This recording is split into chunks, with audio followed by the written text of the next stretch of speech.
Welcome to my channel. Today I will study principle of surveying. Principle of surveying. There are two types of principle of surveying. First is working from whole to part, and other is locate a point by at least two measurement. तो start करते हैं हम work from whole to part. इसका मतलब है कि अगर हम सर्वेइंग स्टार्ट करेंगे तो पहले पूरे ग्राउंड या जो भी जहाँ पे हमें सर्वे करना है पूरा सर्वे करने के बाद पार्ट बाय पार्ट सर्वे करेंगे। मतलब उसके अंदर का जो भी सर्वे करना होगा वो हम बाद में करेंगे।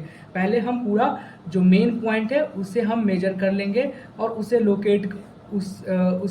लोकेट कर देंगे और इसके बाद उसके अंदर जो भी पार्ट टू पार्ट करेंगे। इसका फ़ायदा क्या होता है कि इससे एरर बहुत कम आता है या एरर मिनिमाइज होता है। अगर हम मान लो हम अगर इसके अपोजिट करें, पार्ट टू होल करें, तो उसमें क्या होगा ना कि एरर एक्यूमुलेट होते जाएगा। मतलब कि अगर छोटे छोटे पार्ट में एरर आ रहा है तो वो छोटे छोटे एरर मिलके बड़ा एरर बन जाएगा, जिसके वजह से वो एक बड़ा एरर क्रिएट कर देगा। इसीलिए मेरा पर्पस होता है कि पहले हम एक साथ पूरे को लोकेट करके इसके बाद पार्ट वाइज पार्ट करें। अब हम सेकेंड प्रिंसिपल जानेंगे, locate a point by at least to measurement. इसका मतलब ये है कि मान लो मेरे पास एक रेफरेंस लाइन है, लाइक टू कंट्रोल पॉइंट से एक रेफरेंस लाइन ए और बी, ये मुझे पता है। अब मुझे कोई एक पॉइंट सी है जिसको लोकेट करना है, सी मान लो यहाँ पे, और इसे ग्राउंड पे लोकेट करने के लिए कम से कम दो मेजरमेंट का जरूरत पड़ता है। या तो वो मान लो लाइक एग्जांपल, या तो वो लेंथ हो सकता है, जैसे सी यहाँ पे ये पॉइंट है तो ए सी एंड ए बी का वैल्यू अगर मुझे पता है तो मैं ये सी पॉइंट को आराम से लोकेट कर पाऊंगा।